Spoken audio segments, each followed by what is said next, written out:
Have you ever looked at your dog in the middle of a meltdown and thought, "Why are you doing this to me?" Like they're being stubborn on purpose. Like they're trying to challenge you. But what if your dog isn't being bad? What if they're actually scared? Let me tell you a quick story. A friend of mine adopted a sweet little rescue named Milo. Milo was adorable, gentle, cuddly, the kind of dog that melts your heart in 5 seconds. But the moment they went on walks, Milo turned into a totally different dog. If a stranger walked by too fast, he barked like crazy. If another dog appeared, he lunged so hard his leash snapped tight. And if someone tried to pet him, he jumped back like he saw a ghost. My friend was embarrassed, frustrated, even hurt. He kept saying, "Milo knows better.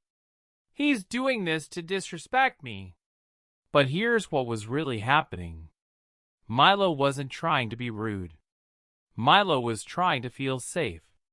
And once my friend understood that, everything changed. Because fear in dogs doesn't always look like shaking in a corner. Fear can look loud. Fear can look messy.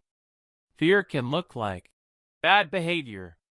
So today, I want to help you see your dog through a different lens. Not as a troublemaker, but as a best friend who might be struggling inside. First, let's talk about barking and lunging on walks.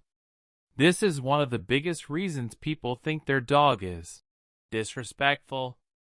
You're walking peacefully. Then suddenly your dog spots another dog across the street. And boom, barking, pulling, spinning, acting wild. And you're standing there like, "What is wrong with you?" But most of the time, that behavior is not confidence. It's panic. Your dog is basically saying, "That thing makes me nervous, and I need it to go away." Barking is your dog's way of creating space. It's their version of yelling, "Back up!" And here's the sad part. The more you pull the leash tight and force them closer, the more trapped they feel. And trapped dogs don't calm down. They explode. Second, fear can look like ignoring you. This one feels personal. You call your dog's name.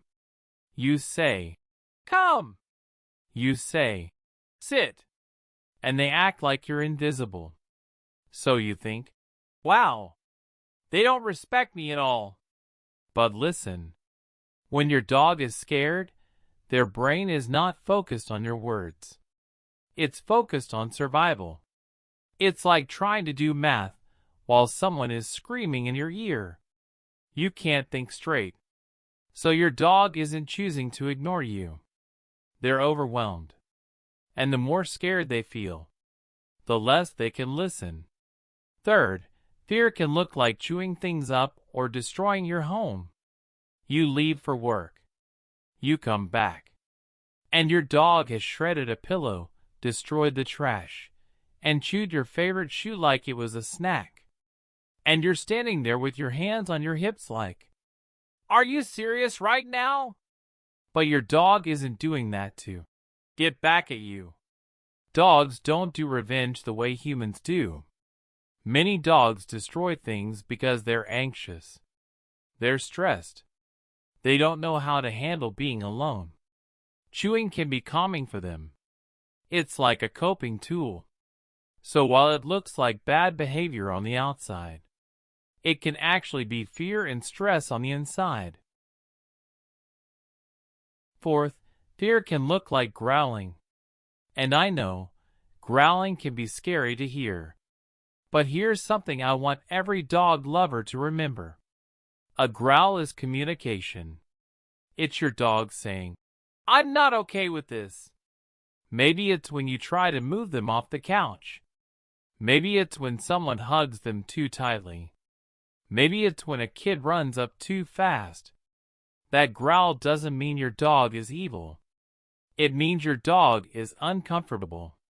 And honestly, a growl is a warning. It's your dog giving you a chance to back off before things get worse. So instead of punishing the growl, take it seriously. Because if you teach your dog that growling is bad, they may stop growling. But the fear is still there. And one day, they might skip the warning and snap. Fifth, fear can look like freezing or hiding. Not all scared dogs bark. Some dogs go silent. They stop moving. They tuck their tail. They avoid eye contact. They hide behind you. They try to disappear. And these dogs are often misunderstood because people say, "Oh, he's fine. He's not doing anything." But a frozen dog isn't calm. A frozen dog is stuck. They're holding their breath, hoping the scary thing goes away. And if they feel trapped while frozen, that's when bites can happen. Not because they're mean, but because they ran out of options. Now here's the big question. If your dog's bad behavior might be fear, what do you do? Number 1. Stop taking it personally. Your dog isn't trying to embarrass you. They're not trying to challenge you. They're not trying to win. They're trying to feel safe. Number 2. Look for the early signs. Before the bark, there's usually tension. Before the lunge, there's staring.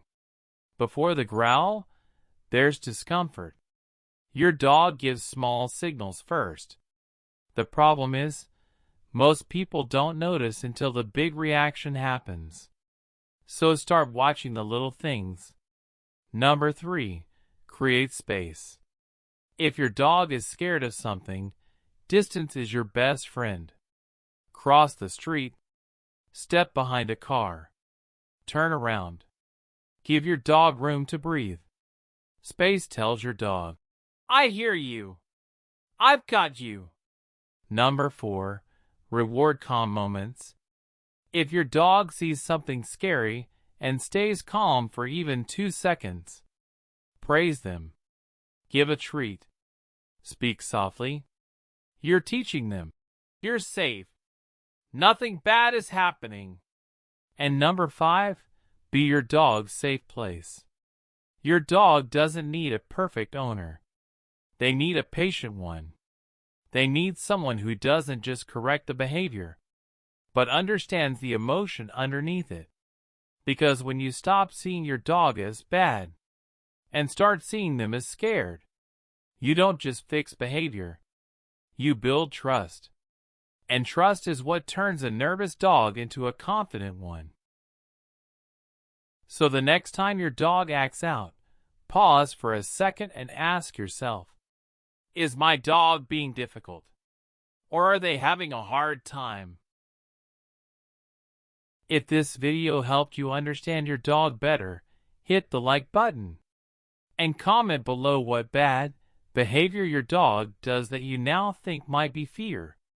And make sure you subscribe, because here we don't just train dogs. We learn how they feel.